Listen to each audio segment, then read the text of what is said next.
since the beginning of time.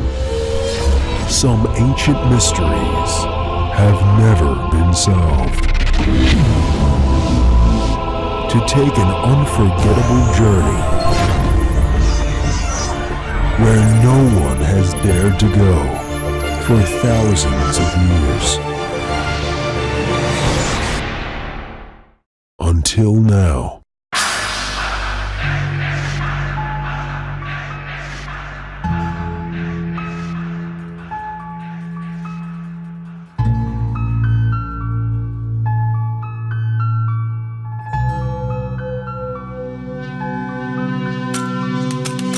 There were giants in the earth in those days, and when the sons of God came in unto the daughters of men, and they bare children, the same became mighty men, which were of old men of power.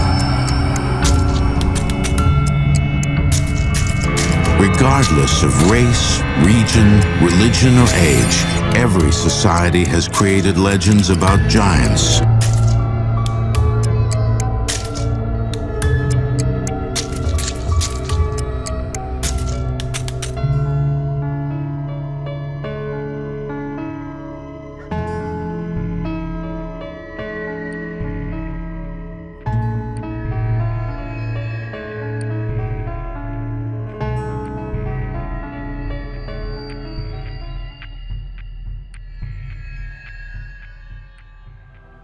The Maya and Incas of South America believed a race of giants existed on Earth before the Great Flood. So did many other ancient civilizations. Some took them for gods, others left likenesses of them in stone or wrote about them in their histories. The Greeks and Romans told of blood falling from heaven and landing in the lap of the earth goddess Gaia, who gave birth to the Titans, a race of fearsome giants.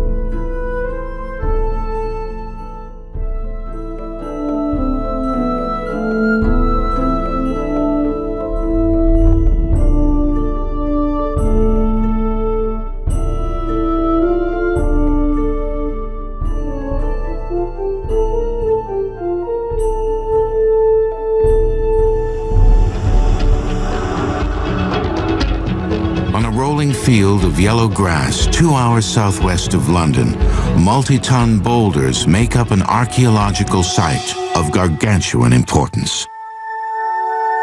Stonehenge. The last of this race of giants who are credited with building Stonehenge are Gog and Magog. The legend says they were defeated by the Romans and brought to England to protect the city of London. Today, statues of Gog and Magog still have a place of prominence in the old city's government building, the Guild Hall. The statues themselves have a storied past. They were destroyed during the Great Fire of London in 1666. They were rebuilt but destroyed again in 1940 during the German blitzkrieg of the city. In 1953, they were built a third time and given a place of honor high above the floor in the building's Great Hall, though it is questionable whether most Britons know who they are. Many who visit the Guild Hall probably look up at the two statues and just wonder who on earth these two characters are, little realizing perhaps that these were amongst the original inhabitants of this island, so legend claims. These massive standing stones, the largest 30 feet tall and weighing 50 tons, were erected here thousands of years ago.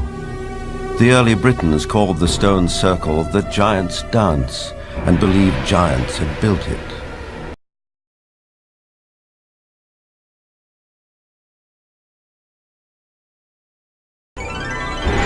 Perhaps in the end, we have to turn to legends for an answer. This was somebody in the past with a technology that we don't have, or a magical skill we don't have, creating these things.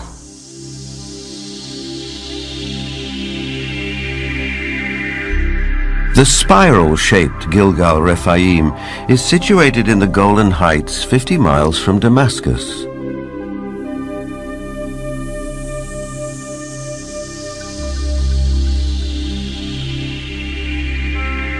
Constructed from an estimated 40,000 tons of loose rocks, it is remarkably reminiscent of Stonehenge.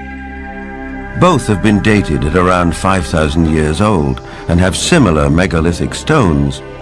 And like Stonehenge, Gilgal is also said to be associated with giants. Only in this case, there's biblical text which seems to support the claim.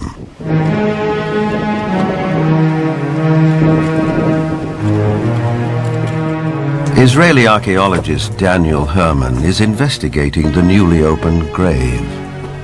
This is a tomb of someone, obviously a very powerful man. Look at the size of the stone slabs used.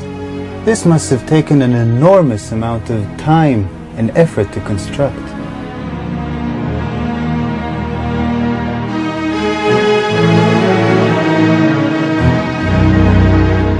When the Israelites came here and wrote their Bible, it was already here. They saw it. So they have documented the identification of the site by saying that this region was ruled by Og, king of the Bashan. Og is described in the book of Deuteronomy as, and I quote, "For only Og, king of Bashan, remained of the remnant of the Rephaim." Rephaim is Hebrew word for giant.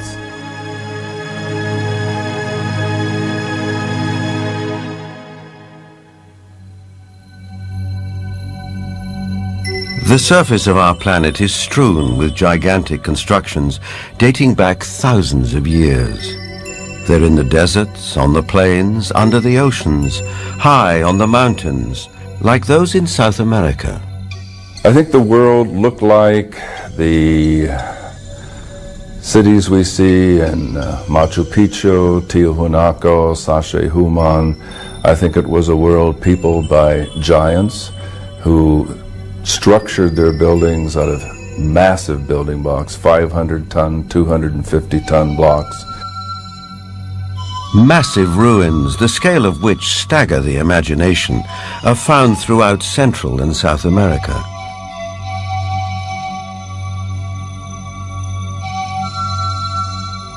Even a skeptic might be tempted to ask, who could have built these architectural wonders, if not a race of giants?